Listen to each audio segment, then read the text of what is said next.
You know why we get discontent so many times as believers? Because we're concerned about pleasing ourselves rather than about pleasing the Lord.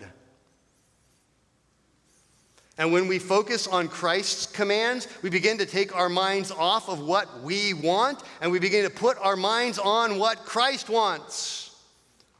So that every decision in our lives, every circumstance we face, we don't ask the question, what does Rob want, or what do you want? We ask the question, what does Christ want me to do? And we find all of our joy and all of our contentment not in pleasing ourselves, but pleasing Him. The most discontented people in the world are the people who live their lives trying to please themselves.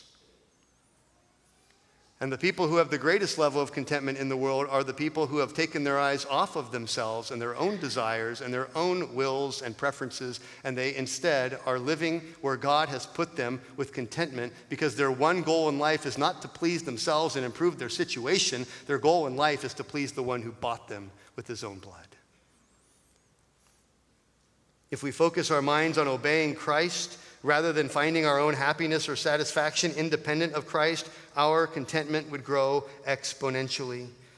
And the truth is that you don't need to change anything about your circumstances today to obey Christ. You can obey Him wherever you are. If you are a Christian, there's nothing external that needs to change. It is simply a change of heart. It's the internal condition of your heart, you see, not your external circumstances that determine your obedience. In fact, changing the scenery around you if your heart is discontent is like rearranging the deck chairs on the Titanic. It's a hopeless endeavor that will end in disaster, and you might be a little more comfortable for a little while, but at the end, when you hit that iceberg, it's not going to matter where the deck chairs are when that comes. It's all going under.